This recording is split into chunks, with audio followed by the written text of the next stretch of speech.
சரி பிள்ளைகள் நீங்கள் இங்கே பாருங்க. நாம ஒரு மாடல் பேப்பர் மாதிரி ஒன்று போட்டோம். மாடல் பேப்பர்னு சொல்கிறதுக்கு இது ஒரு ஐக்யூ சம்பந்தப்பட்ட வினாக்கள். இந்த வினாக்கள் சில நேரம் இது சார்ந்த வினாக்கள் வரலாம். ஐக்யூன்னு சொல்லக்கூட சில பிரிவுகள் தான் சேர்ந்து வரும். அப்போ அந்த பிரிவுகளில் வரலாம் முடியும். அப்போ இதை நம்ம குயிக்காக பார்ப்போம். ஆஹ் முதலாவது வினாவை பாருங்க. ஒன்று ரெண்டு ஆகிய வினாக்கள் ஒவ்வொரு ஆங்கில எழுத்தும் தனியே ஒவ்வொரு குறியீட்டினை குறித்து காட்டும் வகையில் ஆங்கில எழுத்துக்களை குறிப்பதற்கு 0 தொடக்கம் 9. அப்ப இங்க சொல்றாங்க ஒவ்வொரு எழுத்துக்கும் ஒவ்வொரு இலக்கம். சரி, குறியீட்டை கொண்டு ஆக்கப்பட்டு குறியீட்டு முறை ஒன்று அடிப்படையாக கொண்டது. நார்த் வெஸ்டர்ன் என்பதை குறியீட்டு முறையில் காட்டுவதற்கான பின்வரும் எண்ணை பயன்படுத்தலாம். இங்க பிள்ளைகள் இப்படியான இது வரக்குள்ள நீங்க கட்டாயம் டபுளா வார எழுத்துக்களை தான் முதலாவது பார்க்கணும். இந்த என் அப்போ முதலாவது தொடங்கி கடைசியில முடிகிறதும் அதே எழுத்தை தான் இருக்கும். இப்ப எல்லாத்துக்கும் ஆறுல தொடங்கி ஆறுல முடியுது, ஆறுல தொடங்கி ஆறுல முடியுது. அப்ப எல்லாம் வரும். அடுத்தது டபுளா வாரதை பாருங்க. டி 1 2 3 4வது வாரதும் பின்னுக்கு இருந்து 1 2 3 4வது வாரதும் சமனாக இருக்கணும். ஏன் இங்கேயும் டி தான் அங்கேயும் டி தான். அப்போ இலக்கம் என்ன? டீக்குரிய இலக்கம் ஒன்று தானே. அப்போ பின்னுக்கு இருந்து 1 2 3 4வது வாரதும் முன்னுக்கு இருந்து 1 2 3 4வது வாரதும் சமனா இருக்கணும். அப்போ முதலாவது ஓகே. இது 1 2 3 4 9 இருக்கு, இங்க 2 இருக்கு. அப்போ இந்த விட வராது, இந்த விட வராது.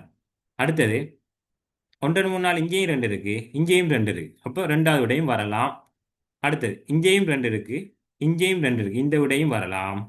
அதே மாதிரி இங்க 1 இருக்கு, இங்க 2 இருக்கு. ஆக இந்த விடையும் வராது. அப்ப இந்த விடை 2 விடையை கழிச்சு விட்டோம். சரி, அடுத்தது பார்ப்போம். இ அதாவது 1 2 3 வாரதும் 1 2 3 வாரதும்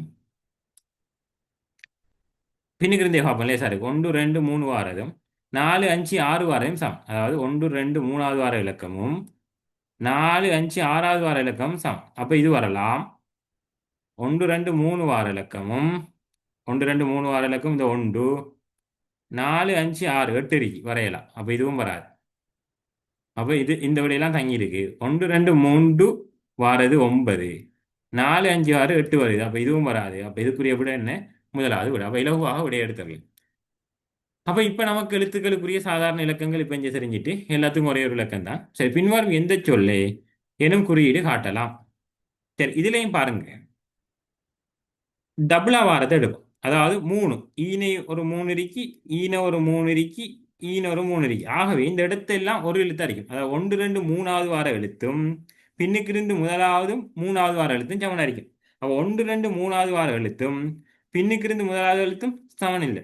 1 2 3வது வார எழுத்தும் பின்னுக்கு முதலாவது எழுத்தும் இந்த அடுத்தது 3வது வார எழுத்தும் சமனா இருக்கும். அப்ப இதுவும் வராது, இதுவும் வராது. சரி, அடுத்து பின்னுக்கு இருந்து 1 2 3வது எழுத்தும் இந்த எழுத்தும் சமனா இருக்குமே. அதுவும் 3 இதுவும் 3. அப்ப இதுவும் வராது. அப்ப இதை பார்ப்போம். எஸ் இங்கேயும் எஸ். அப்ப அது சரி. இங்க இருந்து 1 2 3 அப்ப அதுவும் வராது. என்ன? அப்ப 4வது விட தான் வரணும். அதையும் பார்த்துக்கோ, செக் பண்ணி. 1 2 3வது எழுத்து எஸ், இங்கேயும் எஸ், இங்கேயும் எஸ். ஆகவே ஒரு எழுத்தை வச்சே நாம விடை எடுத்துடலாம். ஆகவே இந்த 2 கேள்வியும் ஒரு சாதாரணமான கேள்விகள். இவ்வாறான கேள்விகள் வந்தால் கட்டாயம் டபுளா வாரது, மூண்டா வாரது. மூன்று, அதாவது ஒரு எழுத்து 3 முறை இணைஞ்சிருந்தா வந்திருந்தா நீங்க 3 முறை வாரத்தை நீங்க என்ன செய்யணும்? முதலாவது பார்க்கணும். 2 முறை, அடுத்து 2 முறை வாரத்தை பார்க்கணும். அதுக்கு புறவுதான் மற்ற எழுத்துக்கள் அதுக்கு புறவு விடைகள் செட் ஆகாட்டி நீங்க என்ன செய்யணும்? மற்றதை பார்ப்பீங்க. இல்லைங்களா? அவை இது அவ்வாறான ஒரு சின்ன வினா.